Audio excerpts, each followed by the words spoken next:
RoofLogic now has an Eagleview import function.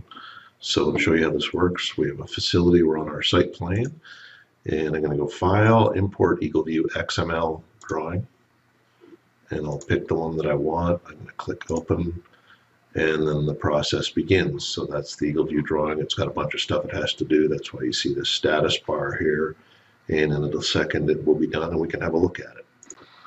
So once the import's complete, you're going to have a whole list of roof sections, and you get the roofs drawn.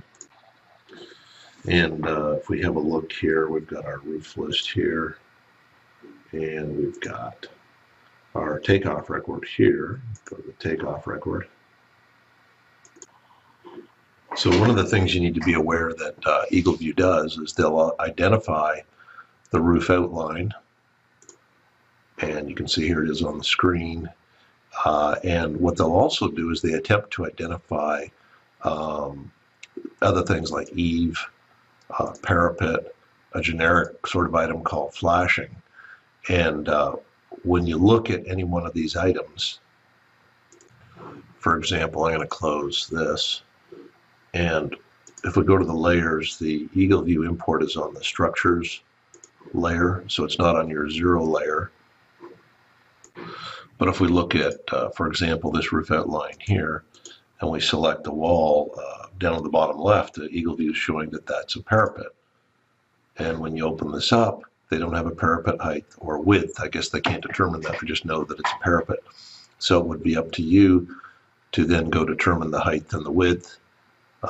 If you want to remove that because maybe that's not what you want, it's not the smart object that you want on there, then what you'll do is you'll hit the Remove Smart Object button.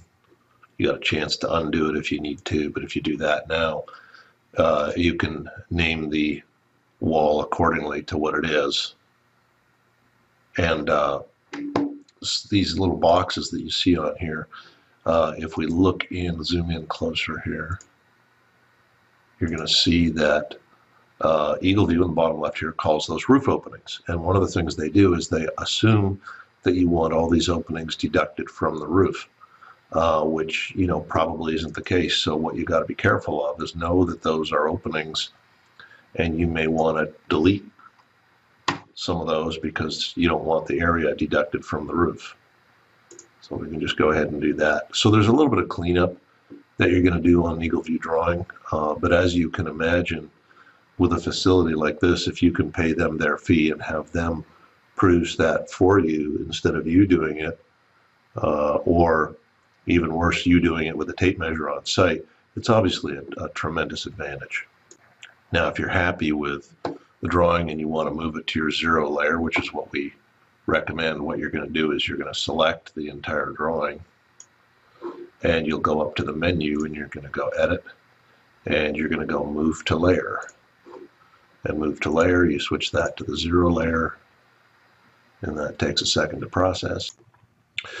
So when it's done, you can go into Manage Layers, and you can delete the structure layer, and then you'll be left just with your normal zero and format layer.